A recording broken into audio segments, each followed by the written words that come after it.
Good evening, everyone.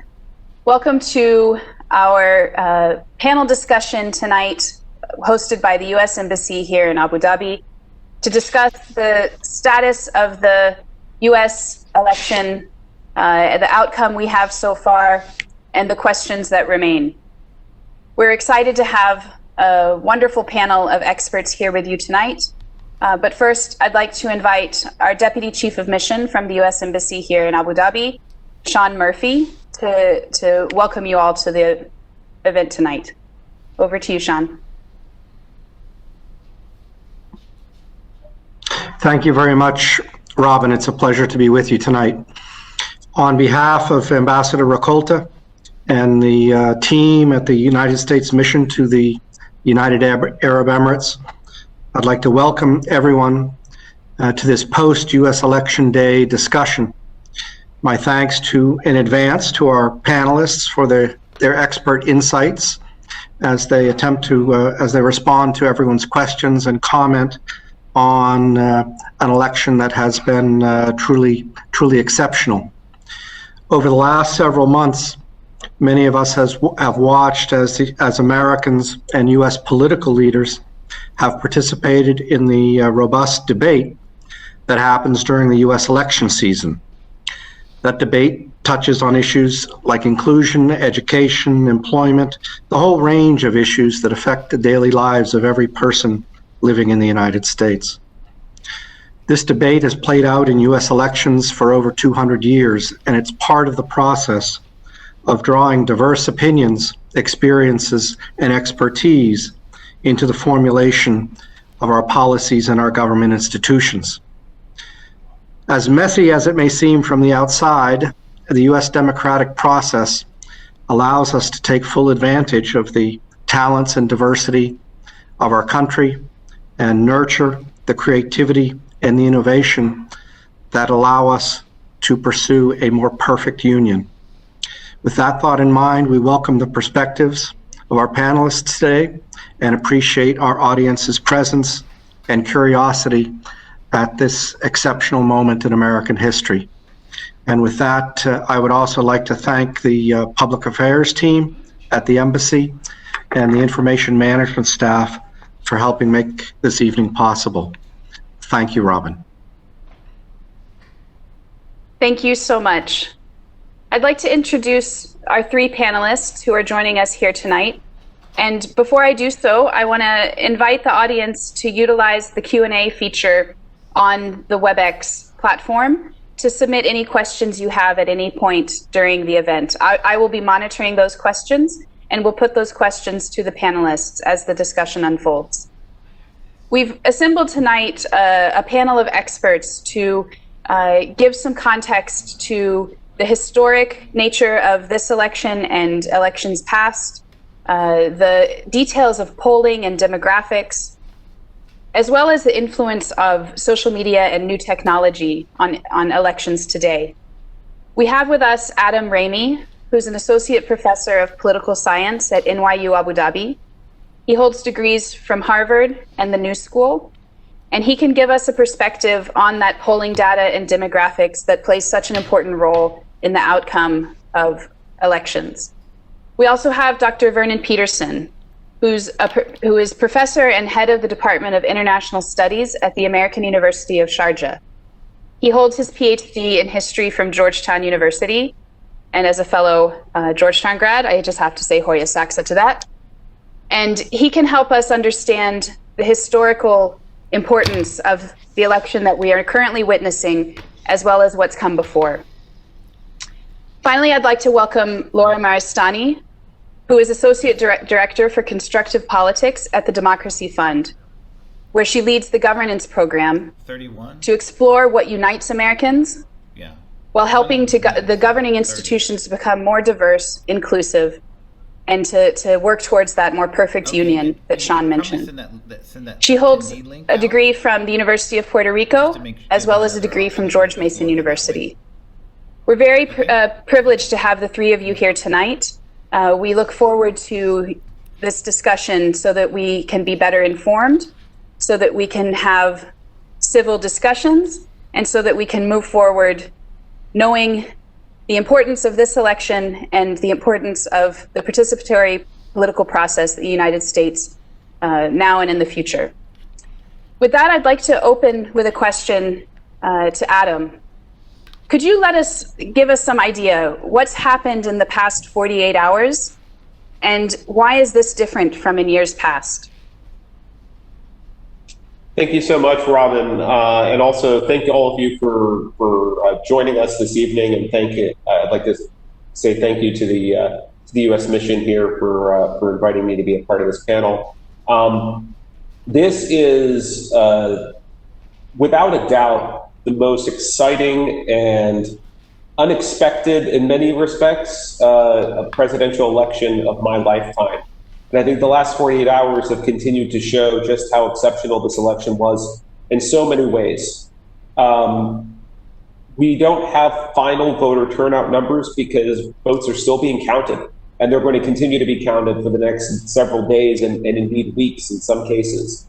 And when all is said and done, though, we have a pretty good idea based on outstanding ballots and so on, that voter turnout is going to be at the national level in excess of 66% of eligible voters, which means that this would be the largest voter turnout in percentage terms, in raw numbers for sure, and in percentage terms, the largest number since 1900. So in 120 years, we haven't seen voter turnout with numbers like this. And what's particularly interesting about how things have unfolded in the last 48 hours to me is that we had a huge turnout and also a much closer than expected election. Again, the final vote tallies are not there yet, but particularly in many of the swing states, Pennsylvania, Michigan, Wisconsin, Florida, a number of other states as well, the margins were closer, or in some cases, the outcomes were not what we expected in advance. And so for me, I didn't expect to have a definitive winner or a definitive vote margin by this point. But I did think when we had on Tuesday, when we had our event in Dubai, I did think that we would have at least a pretty good picture, if not know the identity of the winner. And though it looks increasingly likely that we know the identity of the winner, still nothing is official yet. And so, just a lot of unexpected turns, I think, is the best way I can summarize my perception of it. Thank you, Adam. I think then a question for Laura. With this record turnout, with the numbers at these levels that we haven't really seen before, can we say yet if this election has been more diverse and inclusive than elections past, both in voter participation and in those who are elected?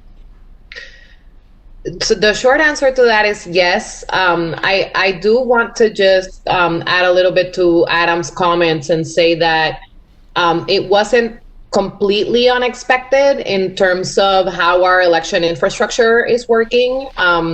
And what we're seeing right now to some of the questions that are coming in terms of when to see a definitive result, well, we need to count every vote, right? That's how our American system works. And so, that's what we're seeing across every state. And we're in the middle of a pandemic. So let's not forget that poses a different set of challenges to making sure that every voter's ballot is counted. In terms of diversity, absolutely. And we are looking, obviously, all ultra focused on what's happening at the presidential level. But remember, elections, those ballots also contained a lot of other folks that were running for office, including for U.S. Senate and the House of Representatives. And so in both of those chambers, we are seeing some encouraging signs. From the Latino side of things, we're going to have one new Latino senator from New Mexico, Ben Ray Lujan, and that'll bring up the number to 5 Latino senators, and that's bipartisans. As you know, there's a couple of Republicans in that mix as well. And in the House, we're still looking at numbers, but during the last midterm election, we had a significant increase in the number of women that won. But not many of them were Republicans. Actually, Republican women had significantly decreased. So out of the over 100 women, there were only 13 Republican women. And coming out of this election cycle, it looks like Republicans will be sending 23 women. So that's about 10 more. And that's pretty significant for one election cycle. So we are seeing a little bit more of that. In terms of voter turnout, we do have to wait a little bit to get official results, but in states like Florida, obviously there's a long narrative around the Cuban American vote, the Puerto Rican vote in Central Florida. There has been an increase there, and then in states like Arizona and Colorado and Nevada, we're obviously seeing a lot of diverse voters coming into the pot. One really interesting thing to note is that from the Hispanic American perspective, a lot of women, a lot of Latina women came out to vote in historic numbers. So that's also another trend to follow in this story. Thank you so much, Laura. Vernon, a question about the historic nature of this. We have a question from the audience about the Supreme Court decision in 2000, the Bush versus Gore Supreme Court decision. How does that decision play into what we're seeing now? And is there reason in academic circles to question the integrity of that decision? This question from a member of our audience. No, there is to start with. There is no reason to question the integrity of the 2000 decision. It came after a series of recounts and recounts and recounts in Florida. The Supreme Court simply stepped in and said, enough. We have to declare a winner at some point. There's been the suggestion already in this election that some of the specific state level elections maybe wind up in the Supreme Court as well, but that's not going to happen until after all of the options are exhausted at the state level. And frankly, I've been actually following the debate over the propriety of the various state level elections, and things are looking remarkably efficient and clean. So I would actually be surprised if this election reaches the level of the Supreme Court. I think any legal challenges will be resolved at the state level. For our audience, both foreign and American, could you tell us, Vernon, a little bit about the U.S. judiciary and how an outside observer can trust decisions from the judiciary about elections to remain apolitical? But to start with, the judicial structure in America is two-level. There's a federal structure which deals with issues related to intrastate affairs, and then each state has their own court system leading up to a state Supreme Court that deals with issues that are restricted to the state and don't impinge upon national issues. And above all of that is the Supreme Court of the United States, which deals with constitutional issues. In other words, ones affecting the very way the state is governed. And there's a very regular process to allow cases to move from one level to another. As far as impartiality goes, frankly, I'm fairly confident about that. I mean, it's not like there haven't been political decisions in the past, but in cases like election law, they're ruling on were established laws and procedures followed. It's not a question of what the outcome was at all, but did you follow your own rules? And from what I've been seeing, I've been listening to comments from the Attorney General of Pennsylvania, for example. They're being scrupulous about following their own rules. Thank you. And I want to remind the audience, please submit your questions in the question box that you can see on the WebEx platform. Back to Adam, maybe it's the burning question on everyone's mind, but what are the votes that are still being counted, and when will we know a result? Well, I mean, partly due, so first of all, there is huge variance because of the way elections are conducted in the United States. That is, they're done state by state, and each state has its own rules and its own procedures for when and how the ballots are counted and certified and so on. And some states are ruthlessly efficient at counting votes. Florida, I think, personally, my personal opinion on this is Florida is a model for the nation. I think that after the 2000 election, in which there was the famous, infamous, whatever you want to call it, recount, and all that went down there, I think that Florida really upped its game, and they've now become one of the most efficient vote counters in the nation, despite having the third largest population in the country. They count fast and well, and so, but that's not necessarily the case for other states around the country. And in many states, there are large numbers of votes that still aren't counted. And even if this was a normal year, it would take potentially a week or a few weeks before all the final votes were tallied. But of course, because of the pandemic, many states introduced measures to allow votes to come in after Election Day, so long as they were postmarked in time for the election. And so, so North Carolina, for example, is a state like this, where virtually all of the ballots that had been received by Election Day or that were cast on Election Day have already been counted, but there are still these potential outstanding ballots, and we have to wait for them. And as far as when we're going to know, again, it's going to vary from state to state. Nevada, which is very, very close, my understanding is that I've been following this like a hawk, at 12 p.m. Eastern Standard Time, so 9 p.m. Abu Dhabi time. So in just over an hour and a half, another vote dump will happen as Nevada inches closer toward its final numbers. And so I think that with the way things are looking at this point, if the continued margins hold up, I think that while the final tallies won't be known, I think it's likely that within the next 24 to 48 hours, we should have a pretty clear picture as to who the winner of the election is.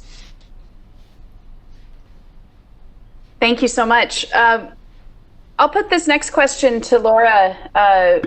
In terms of the role of technology in this election, I know you can speak to social media, but I wanted to ask in particular about the technology of voting. Today I had a British woman ask me, why aren't the votes all done electronically and tabulated by computers? Could you speak to that question about why we have this so much that's done by hand? The short answer to that is money. So states, a lot of them have to figure out where to get the funds to purchase election equipment. And some of that money comes from the federal government in the form of grants to different states for election infrastructure.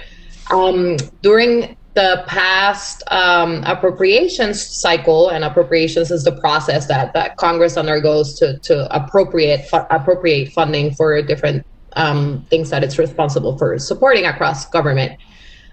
They were able to put additional funding for grants for states to purchase new election equipment, voting machines and things like that, but not nearly enough to be able to renew all of that structure. So the short answer there is money. We basically, in order to ensure that the system can function effectively electronically, we need new voting machines across states. And we also need to make sure that our cybersecurity standards are up to par, right? So that's not only a situation as it relates to election day voting. So some of the other things that we were looking out after, and a lot of the state attorney generals and election administration officials at the state and local level were really mindful of potential attacks. What do those look like? Well, you could have any little communication that goes out that seems to be official. Could have enormous damage in terms of what voters, what information is reaching voters. And so in some of these cycles, we've seen letters go out with incorrect information on when the polls would open or close. That could have an effect. We've also seen in some states threats to the very infrastructure, right? So hackers maybe taking over the websites or or the mechanisms that they have, that these government agencies have to share information about the election process. So the good news is that this time around, there were very few incidents like those, which is very telling to the fact that election administration officials across the country, like Adam was saying, are taking this seriously, that the counts are meticulous. We are seeing that across states. So there have been investments, and there has been a lot of thought put into the process, and it's working.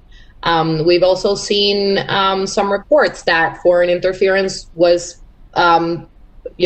barely there, which we'll have to see more moving forward. But in terms of foreign actors trying to sway the votes of Americans, there seems to have much less than that. So that's good. It means that our infrastructure is holding up. Thank you. And we'll stay with you for a moment, Laura. A question from the audience. I'll filter it a little bit. President Trump has used social media, and Twitter in particular, as a platform unlike any other modern day politician, and certainly unlike anyone in recent history. Many on one side say that it's a bully pulpit, while on the other side, people might say that he tells it like it is, and it isn't politically correct.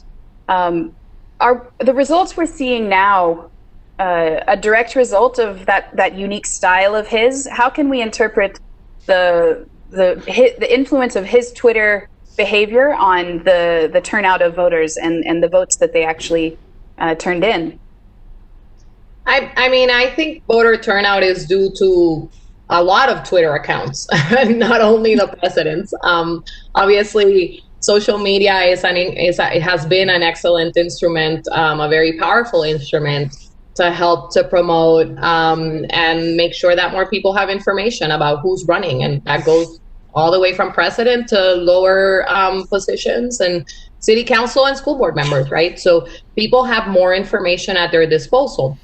The challenge is, how do you navigate all of that information, right? So the way that social media is set up, as it happens, the more things are shared, the more important they seem to be.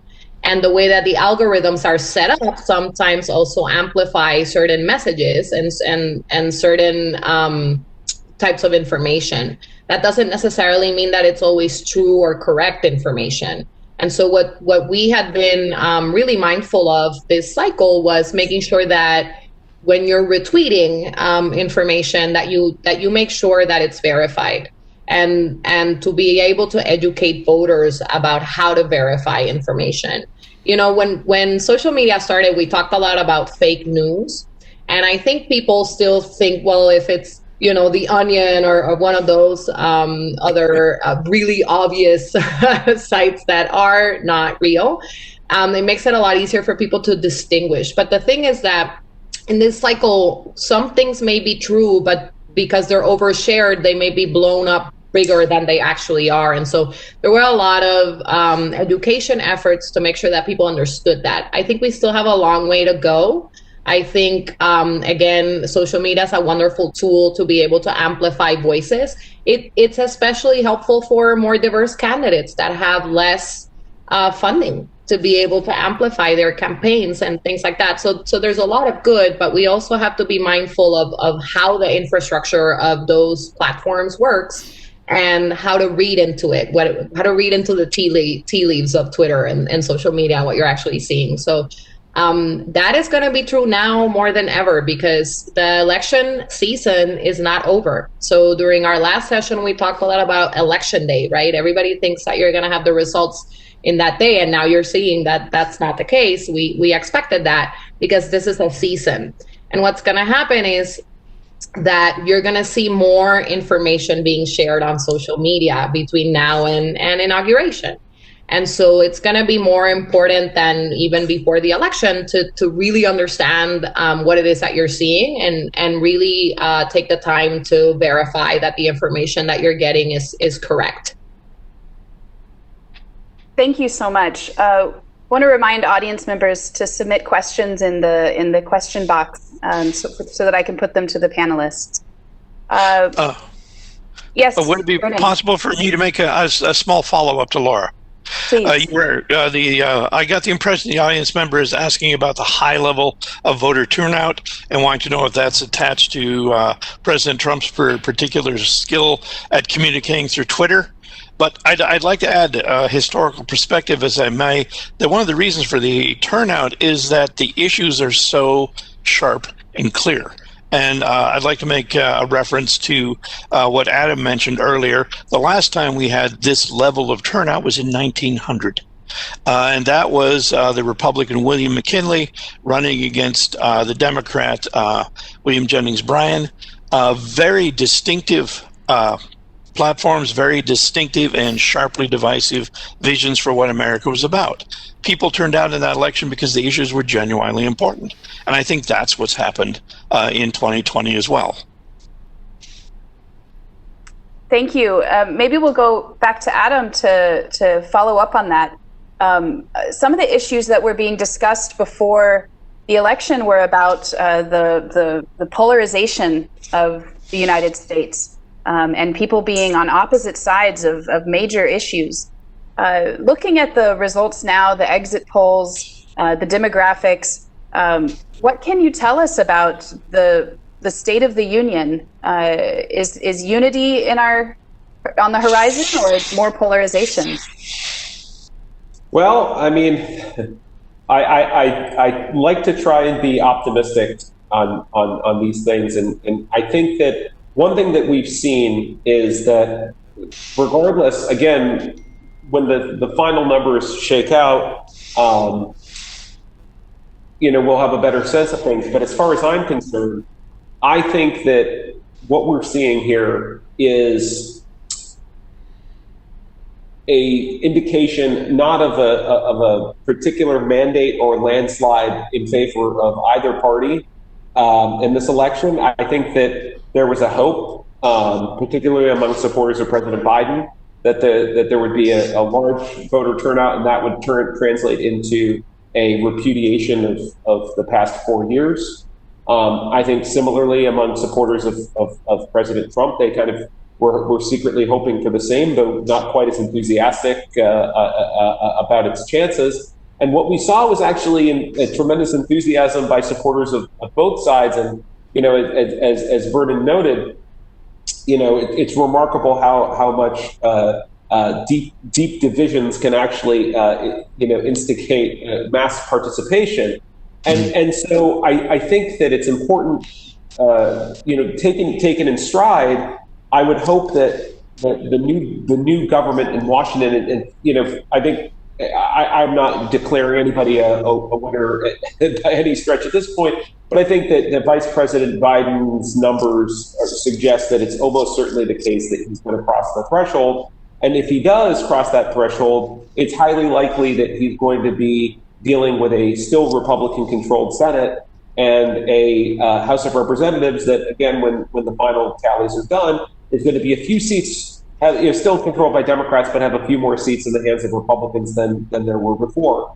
And so when we have the divided government, one way that the glass half empty way to look at it is this is a recipe for bickering and polarization.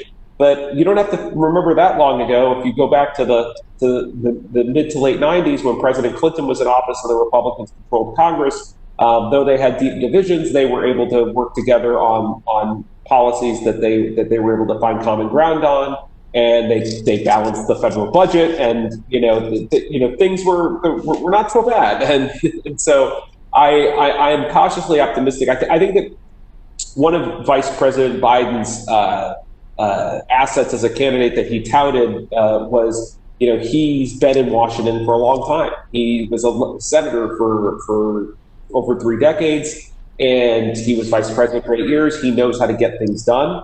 He knows how to work together with people across the aisle. And so I think that if he were to take the White House come January, I think that he would be pretty well positioned to try to work together in a cooperative fashion with a divided government in Washington. But again, that's my glass half full perspective. Of course, we've had divided government the last couple of years of the current administration, and it's been really hard to get things done.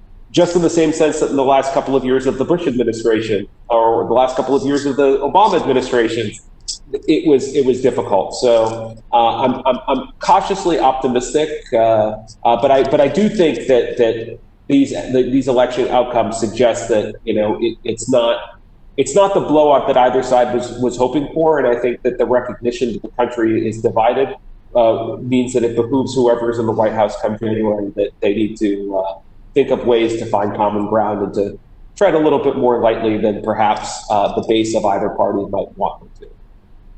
I'm gonna hop in here just a little bit in terms of just to kind of make some distinctions. One is Adam talks a lot about the institutional part of it, right? So what does it look like in our governing institutions? And what if Biden were to win, he will come into a divided government. So that's, yes, one important aspect. Now, the second one is the human element. So Americans, the other thing about our environment right now is that beyond the pandemic, we have seen a lot of protests. And those protests in America are related to the fact that we are a diverse nation, but we haven't figured out how to navigate, how to be able to function in that diversity. And I think about it as I work a lot on diversity, equity, and inclusion issues in our governing institutions. We know more about diversity. That means that we have more tactics to change the people in the system. The people in our system already look like America. What we know less about is inclusion. And so one disconnect that I experience in my work is I work with a lot of folks that are trying to mitigate polarization in America. And you cannot divide that from inclusion, from pluralism, because it is all about what are the tools that we have to be able to negotiate with each other and to be able to bring in all that we are into conversations. So one place where when I hear the terms, we need to be able to come into civil discourse, we need to find our common ground. One thing that is really important to understand about that is our fundamental Americanness is different across communities, right? And so if you are trying to build a system where you're trying to figure out how do you negotiate in all of that diversity, at the core of it is that our relationship to America is different, right? I'm the daughter of Cuban refugees that came to this country and were saved from a dictator. But there are other people that feel that their family were forced to come here. And so we need to reckon with that, because ultimately we cannot negotiate on the bigger picture questions if ultimately I believe that what you're standing up for goes against my values. And that's the battle that we are trying to kind of figure out right now, making sure that we are putting out there the right skills and tools for people to become better facilitators of these conversations, not by papering over them like one of my grantees says, but by figuring out how we have better arguments. And the good news is that if, there has been a lot of conversation here on the ground around, so what does it look like to go from a message of unity to actually making it actionable? And then circling back to Adam's point, it has to happen. It has to start in our governing institutions, right? Like we need to look at the structure there and make sure that we are making changes that contribute to communities having a voice and more of a stake in what is happening in their community. Thank you both for that. I want to shift gears a bit. We say often in the United States that all politics are local. And so for our audience here in Abu Dhabi, we've got a few questions about what this election means for the situation here locally. Maybe Vernon, could you touch on what a Biden presidency and a second Trump presidency would look like and how they would be different for Middle East policy, in particular here in the Gulf? Well, I touched upon this a little bit when we were in Dubai as well. And I actually genuinely don't think there will be a tremendous difference in policy substance between a second Trump administration or a Biden administration. Now, there'd be a big change in tone. Donald Trump is very boisterous about foreign policy, and he's very plain spoken about what he feels are the problems and the issues America faces in the world. I think Joe Biden is by nature a much more likes to soft pedal this sort of thing much more. But there's a fundamental process that's been going on since the end of the Cold War, in that the United States has become somewhat disillusioned with close engagement with foreign affairs, and that we have been steadily pulling back our involvement in international affairs. Donald Trump has made a few, he's done some, I think, some pretty interesting things in the Middle East in terms of shifting the embassy to Jerusalem. The recent Abrahamic Accords with the Gulf and Israel, I think, are actually landmark occasions. But part of these are all designed to allow us to pull back some of our more robust involvement. You saw this under Barack Obama as well, and I think Joe Biden will continue it. So I guess whoever wins the White House, you're going to see a lighter American hand abroad. Adam, you're here as well in the UAE. Do you want to add to that reflection? What are your thoughts on the differences between a second Trump administration or a Biden presidency here on the ground in the UAE? I think my assessment sort of generally lines up with Vernon's, and I think that what I'll add is I think that the two parties on foreign policy, it's interesting because foreign policy in the first part of this current century that we live in, foreign policy was one of the key distinguishing characteristics between the major parties. Mm-hmm. Arguments over the U.S.'s role abroad, about the use of military force, about, sort of philosophically, what should we be doing as a nation, dominated our political debates. It was such an important thing that having one of the three presidential debates devoted to foreign policy was seen as sort of obvious to do. And I think that one thing that we've seen in the last several years, starting with the Obama administration, but really accelerating under the Trump administration, was a broad disengagement from activism around the world. And this was a key departure. And I think the biggest surprise here was that President Trump, being a Republican and the Republican Party being traditionally the more hawkish of the two parties in recent years, and being more supportive of foreign military interventions and so on. This was a marked departure from past Republican administrations. And I think that this is going to continue under a Biden presidency. I do think that on some of the more things related to international cooperation, like the Paris Climate Accords, or just with regards to trade negotiations with our partners in the Pacific, as well as the European Union and Canada and Mexico. I certainly expect a potential Biden administration to be more conciliatory and have a much more friendly tone, talking behind closed doors, less through Twitter as a medium for negotiations on these things. But I think broadly, with regards to this region, I think that what the Trump administration's policy has shown, and I do think it's actually been a relatively positive thing, is that relying on the United States as partners in the region, as opposed to insisting on having a direct hand in everything, has proved remarkably successful. So the United States working together closely with allies in the region has proven fruitful, and most recently the peace accord, the Abraham Accords, are a great example of how the U.S. necessarily a direct hand in things can by supporting key allies and partners in the region, it can help to foster American interests without America having to do too much directly. And I think that that's going to continue, regardless of who's in the White House in January. Yeah, I would completely agree with all that. Thank you both. I want to switch back to a topic we were discussing earlier with Laura and go back, I think, to her about the technical how-to of voting and how Americans vote. We have a really interesting and very straightforward question from the audience, from a member of the audience, who says, why can't Americans go to a web link, log on with a social security number, and vote without the need for a voting machine?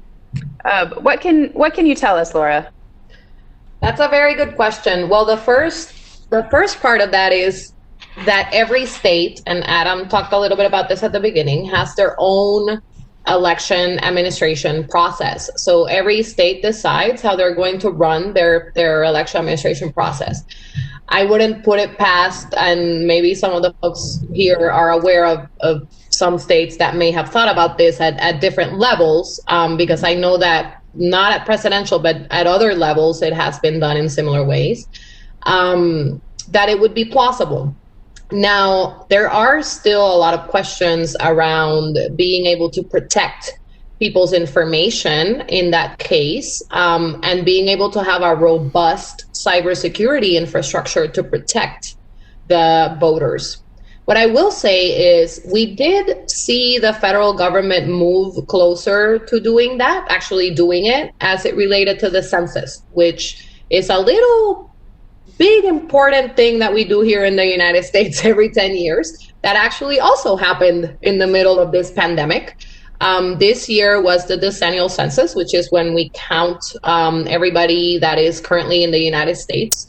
And so it was done almost entirely online this time, and in a very similar way that you kind of mentioned. So we're experimenting, I would say, with doing that in different ways, and we'll have to see.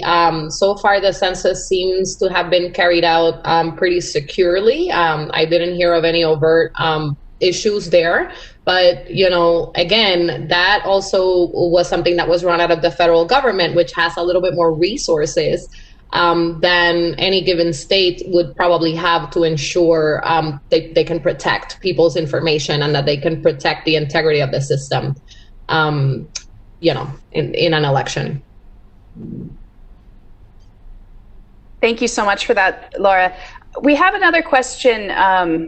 I think that we have a couple of questions that I'd like to put to Adam about claims that President Trump has made regarding fraud in the election. Could you help explain maybe especially to a foreign audience, but also to an American audience who may not understand, the claim that he made on election night about stopping vote counting for ballots that were received later? What's the rule? What's the law for when vote counting has to end? And what happens with this claim of fraud if he ends up the victor?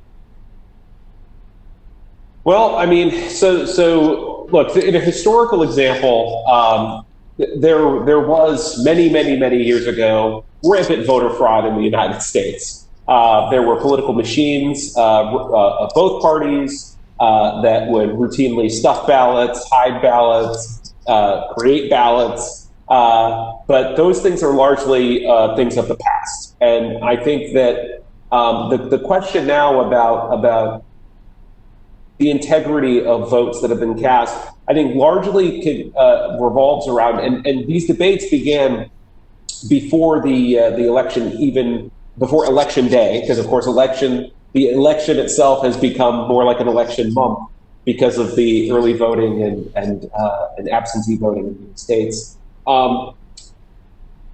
This debate focuses largely around who can get a ballot, how do people get ballots, right? I mean, so a large part of the traditional way, like I remember the first time I voted, I was a college student, I had to request an absentee ballot. So I had to go to my city hall the summer before, tell them I'm going to be away during the election. I had to give them an excuse. I had to write a thing, and then they mailed me a ballot that incidentally arrived to me the day before the election. I mailed it, postmarked it, by election day, and my vote was actually rejected because the law in my state at the time was that the ballot had to be received by election day, not postmarked by election day.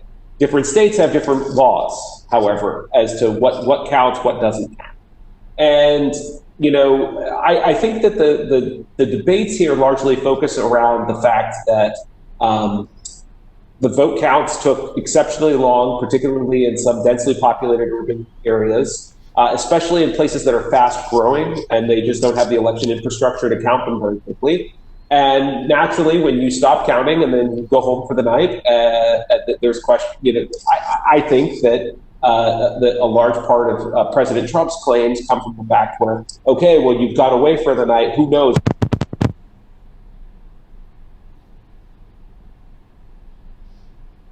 Adam, I think we lost your sound. Maybe check your mic connection.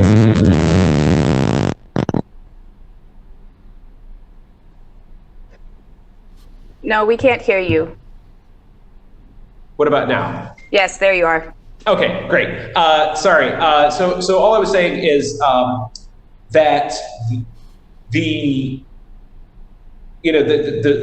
claims that President Trump is making about ballots comes largely from this sort of concern that, okay, we stopped counting, we went away. What if some people are ballot stuffing a la I don't know, Lyndon Johnson in Texas in the 1950s or what have you. And I don't think that there's any evidence that for any of that happening. And I think that the reason why we're seeing this, I think what makes this year a bit different is we do have votes that still are being counted and coming in after Election Day. But given we had such a massive amount of early and mail-in voting as a consequence of the pandemic, I think it's the sheer volume of them, right? And so President Trump commented that on election night, he held a very comfortable lead in Pennsylvania. He was ahead by, I don't know, 15 percentage points or something like that. And then that lead shrank and shrank and shrank and shrank and shrank and shrank. And he's still ahead, but they're not finished counting yet. And so, he sees, oh, they just added a few 100,000 more votes. Where do they get these from? Well, it's because in Pennsylvania, they didn't allow for the counting of a lot of these early ballots until after the polls were closed. And different counties had different rules. And so I think that's really what's at play, the variation here. I think that there's been a lot of systematic studies by political scientists over the last few years looking into the presence or absence of voter fraud as a general thing. And the short answer of it is, if to the extent that voter fraud may happen, it is very rare and fairly, certainly not enough within the margins of any elections that we're seeing, this election cycle, even the closest ones to make any sort of difference. Following on to that, a question for Vernon. A question from the audience asking if can Trump protest the election result if Biden wins? Would the U.S. election be repeated? Is that something that happens in the system? Has there been a repeat, a do-over for U.S. presidential elections or other major national elections in the past in the U.S.? What are the possibilities that could happen this time? The short answer for that is no. We've never repeated a presidential level election or any major election. What happens is you have an appeal process where you do a recount, like being suggested should be done in Wisconsin, or the election would in the case of serious challenge, serious problems, the election would actually go to the House of Representatives, where each state would have a single vote. And that's the ultimate backup to appeal an election result. So yeah, we will not do it over again. A couple of times. Not recently. Thomas Jefferson's election was thrown into the House of Representatives, and so was Andrew Jackson's election in 1824. Hasn't happened since. All right, so it's been a while. It has. Perhaps I could put a question to all three of you. While we've got you, Vernon, let's start with you.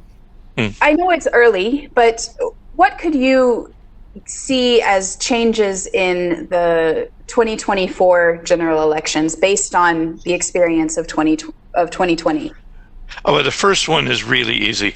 We need to change our method for counting mail-in ballots. We either need to pass laws allowing us to start counting them as they're coming in, so you don't have this huge backlog, which is frankly hard on the vote counters as well. Or, and this echoes a couple of things that our audience has said, we need to work more on electronic voting. It's been perfected in some parts of the world. Estonia does everything on their cell phones. I don't know if, I mean, right, there's like, 500,000 people in Estonia, so the scale is easy to manage. But on the other hand, my home state of Montana, for absentee ballots, has a really excellent electronic voting system. So yeah, those are the two things I think really should come out of this. We need to be even more efficient about how we process ballots, because mail-in ballots, absentee ballots, remote voting, that's not going to go away. That's going to become an even bigger part of the process. Thank you. Yeah. And same question to Laura. Yeah, and I think one thing to keep in mind is a lot of states actually had to change their administration laws right before the election because of the pandemic. So there was a surge during the summer of state legislatures having to change all of the rules of how they ran their elections to make it more accessible in some cases, and kind of be able to rely more on mail-in and absentee because of the pandemic. So this is the first time that we see a surge like that.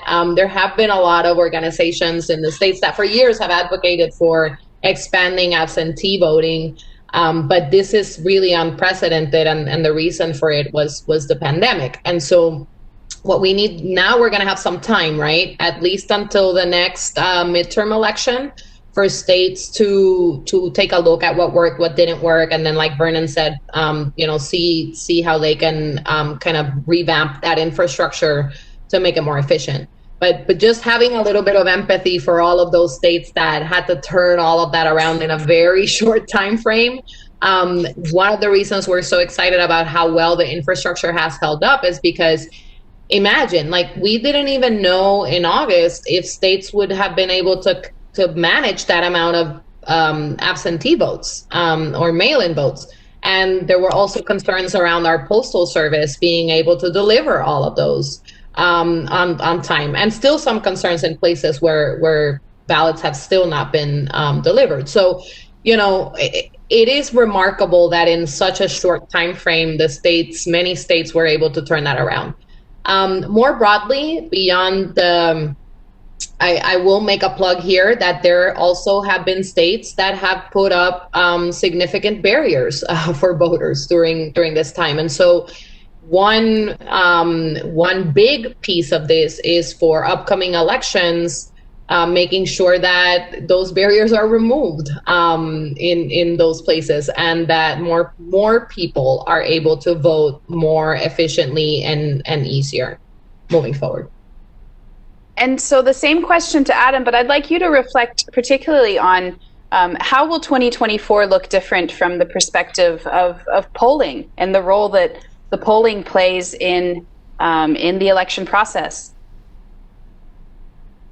Well, one of the things that I spoke to some of my political scientist friends about as the election results were coming in.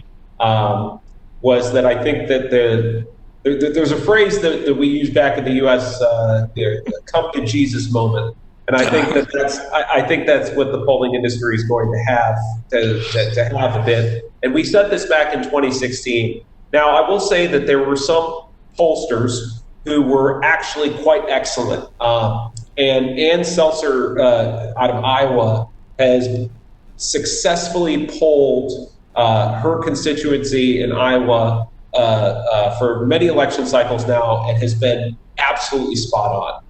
And I think that one of the reasons why Ann Seltzer has done so well is that she knows her state really well. She's really good at modeling turnout, because this is the tricky part at the end of the day. Anybody can do a survey. You can go right now on SurveyMonkey or Qualtrics or whatever platform you want, and you can find 1,000 people and ask them whatever you want. But whether or not those 1,000 people are actually representative of the the opinions of the broader population depend on whether or not your sample looks like the population. And when you're trying to predict elections, part of it has to do with trying to figure out who's going to vote and who's not. Because voters and people who stay home might actually have different preferences. And one of the challenges in elections like this one, where we had unprecedented turnout, is that it just, I think when we actually get the final data, we're going to show that there was underestimated turnout among certain groups.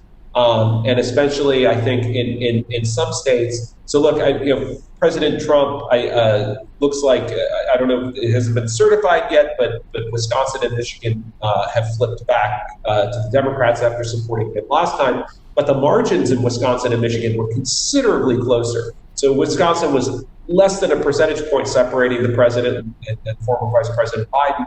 And yet the polling was suggesting it was going to be anywhere between a 7 and a 10-point loss. So that's a huge error. And we saw similar magnitudes of errors in Michigan, Ohio, Pennsylvania. Florida was actually not that far off. Most of the polling suggested it was going to be really close, and it was. It just went a little bit further to President Trump's camp, bolstered by support from the Cuban community in Miami-Dade. But look, I think that the polling industry as a whole has learned a lot of lessons from 2016. But I think what it needs to learn going forward from here is that it needs to do a better job in predicting who's a likely voter in order to make better assessments going forward. Just for anyone who's curious about it, the way that most pollsters decide who's a likely voter and who's not is they ask you, did you vote in the last election? And if you answered yes to that, you're a likely voter. And if you answered no to that, then you're not. But if you're a first-time voter, or you're somebody who hasn't voted in a while, but you got pretty excited about the election, you're excluded. And it turns out that in this election cycle, there were a lot of first-time voters who were excited about voting for one of the two candidates that were just simply not accounted for in the pollsters' models. So I think for 2024, I think that the pollsters who continue to do polling, political polling, they're going to have to think very long and hard about this. And I emphasize the ones who continue to do political polling because after the 2016 election, the Gallup organization, which has been one of the largest public opinion research firms in the United States, going back to the 1930s, just said we're not going to do it anymore, and they stopped. So it wouldn't surprise me if some of the big polling outfits who it's like we don't need to take this hate, we're just gonna pack up our bags and call it a day. And I don't think that would be good for candidates who are trying to keep an eye on the trail. And also, I think polling there's debates about whether or not polling is something good for democracy or good for the electorate. But I do think it's a good thing. I think that average voters are regular everyday people who don't have a chance to pay attention to politics the way a political scientist like me does. And they don't want to. They want to live their daily lives. And having an idea about who the candidates are and who's competitive and who's not competitive, and getting a broader sense of the nature of the political race that's at hand, I think it's a useful thing for people. But I think for it to continue to be useful in the 21st century, pollsters are going to have to do some serious soul searching. We've got a couple more questions still waiting, and so I just want to put those to the panel. Similar to what Adam was talking about with the what results in an enthusiastic voter, whether they're a repeat voter or a first-time voter. We have a question from an audience member asking about Joe Biden's selection of Kamala Harris as the vice president. Laura, I'd like to ask you, can we draw a straight line of logic between a selection of a woman and a minority to turnout at the ballot box of women and minorities? Do they show up in greater numbers when there's this kind of diversity on the choice for among the choices? So because of other elections, I would say yes. What's important to distinguish is whether that had an effect in switching people's votes or in getting more people that were eligible to vote, and like Adam mentioned, new voters to engage in the process because they were more energized by it, right? And so the numbers that we have seen, at least with some communities, suggest that more women came out to vote in this election cycle. More minority women did vote in this election cycle. We would have to take a look after we can kind of scrutinize all of those voters and see what the makeup of them really looks like. So I can't make assumptions about that. But what is clear here in the US is that there was a lot of energy around this election, whether it was because of what the candidates and particularly in that case, Kamala Harris looks like. I mean, it is inspiring for little girls to be able to see themselves for the first time ever in that kind of position, right? Like that is really big. And it's also true that in the past, in the 2016 primaries, there were 2 Latinos running for president on the Republican side. And so, you know, yes, definitely, I think that has an effect, but I also wouldn't go ahead and make broad assumptions as to what those communities are most aligned with or not. One thing I wanted to kind of amplify from what Adam was saying in terms of the polling is how Florida was a little bit clearer. And I'm a daughter of Cubans born and raised in Puerto Rico.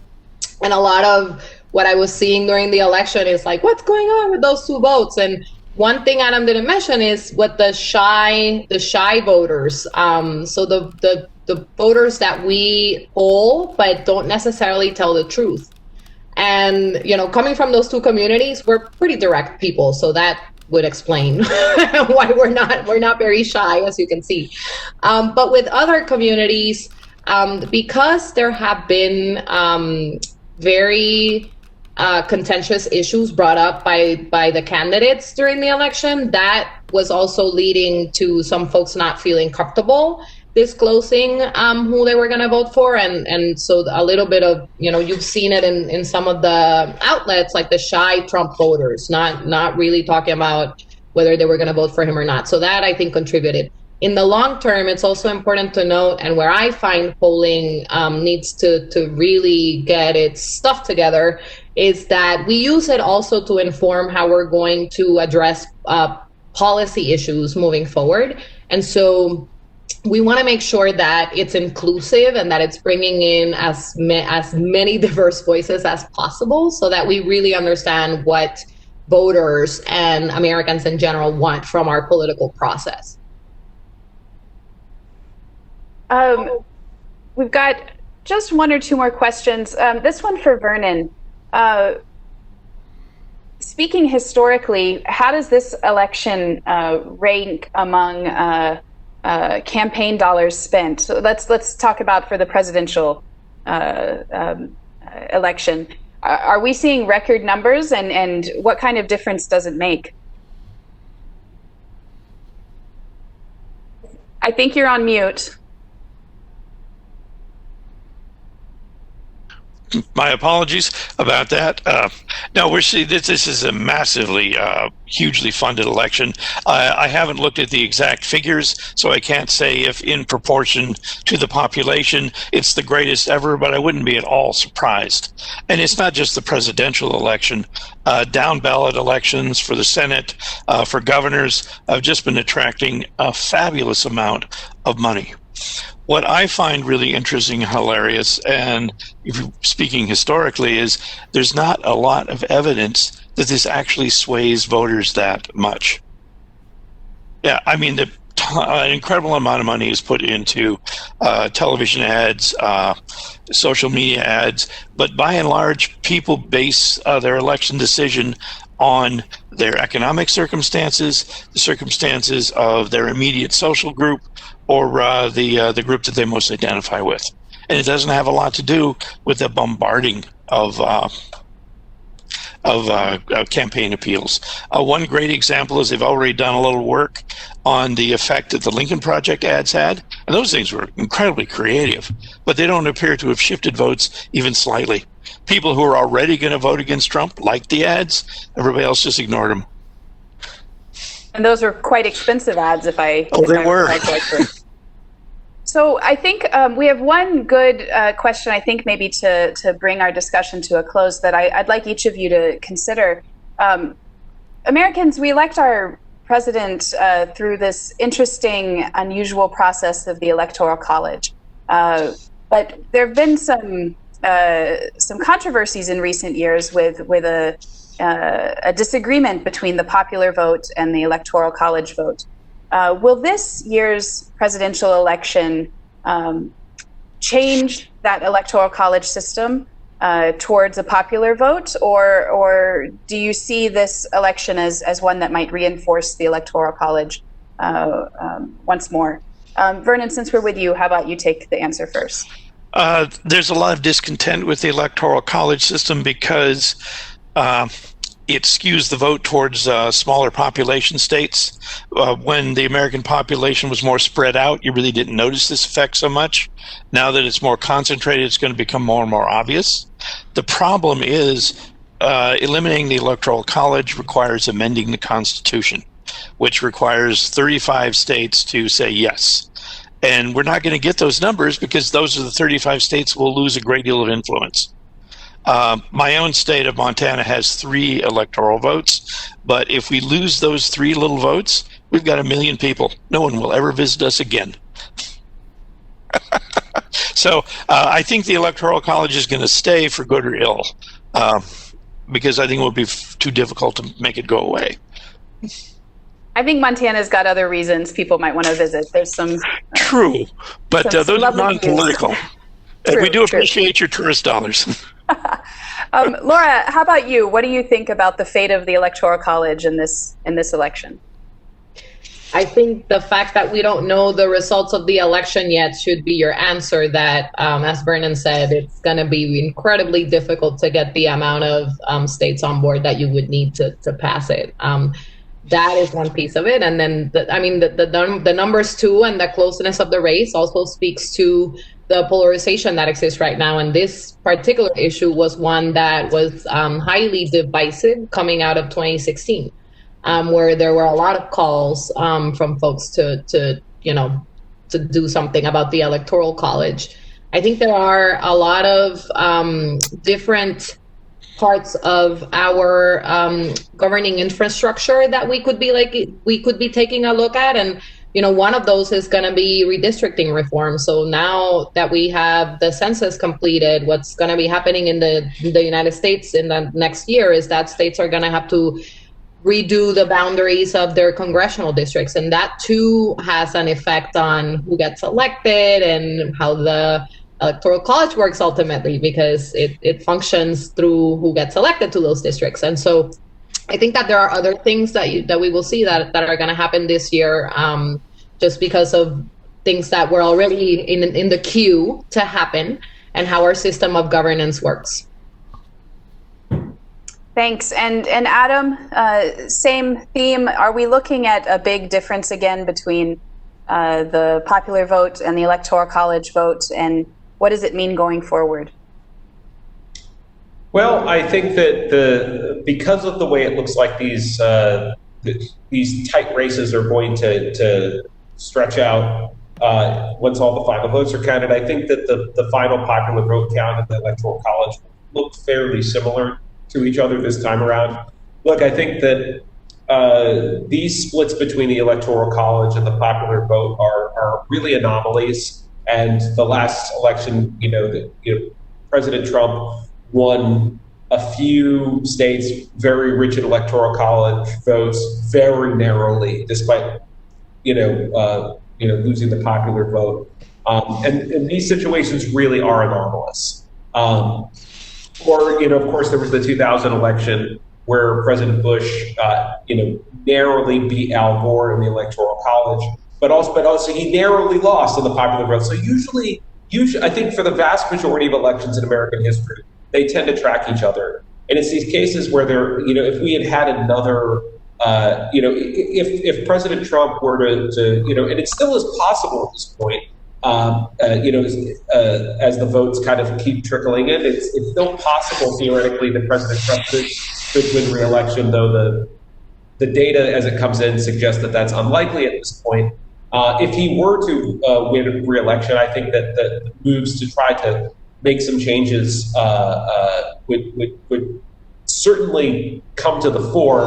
But as Burton noted, getting the Electoral College changed is almost a fool's errand, because the smaller states would have to give their assent to the process. And you know, why do that? Why lose that influence if you don't have to? Though I will say that there is an effort that has gotten some interest in the last few years.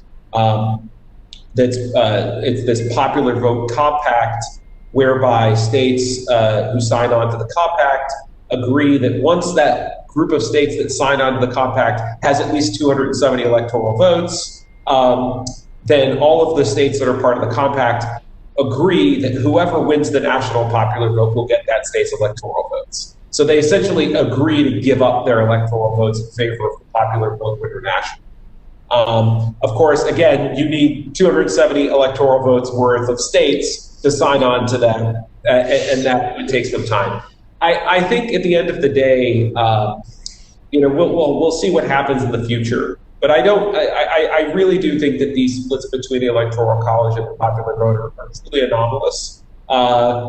We've just happened to have observed two anomalies in the last 20 years, and that's got people's, you know, their spidey sense tingling, so to speak. But you know, certainly I don't know what the future holds, but I don't see the Electoral College going anywhere anytime soon.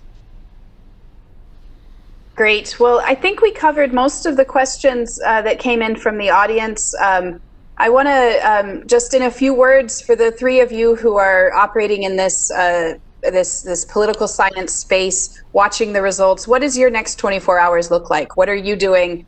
More talks like this, media, research. What are your 24 hours ahead looking like? Adam, maybe with you first. I'm hiking tomorrow.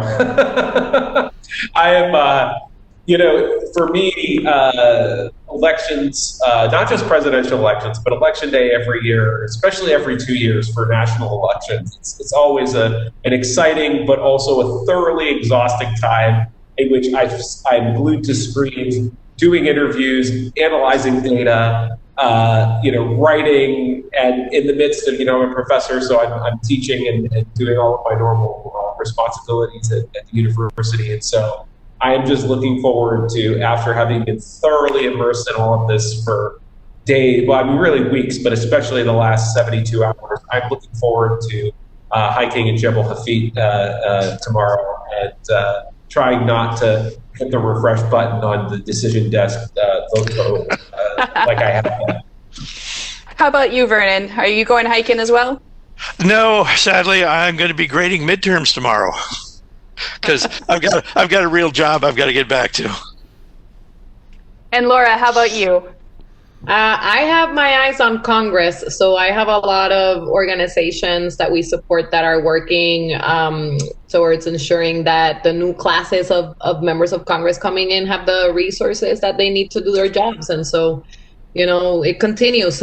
We continue to think about how to put more of those in the hands of our legislators, and how to make sure that we continue to promote governing institutions that can represent all of us. Well, Laura, Vernon, Adam, I'd like to thank all of you for your time tonight, for your expertise, for your good humor with the questions from our audience. You've given us a lot of information, a lot to think about, a lot to wonder about, and also kept us focused on the fascinating process of the American political system and the potential for the growth ahead that it seems America does with each experience of a general election like this. Thank you again so much. Thank you to our audience for engaging very actively in the last a little more than an hour. Your questions were really quite interesting. Thank you, Sean, for joining us, for bringing us together, and my appreciation also to the technical team for making this event possible tonight. Thank you, everyone, again, and we'll see you in 4 years, perhaps. I will be here. Thank you so much. Happy to.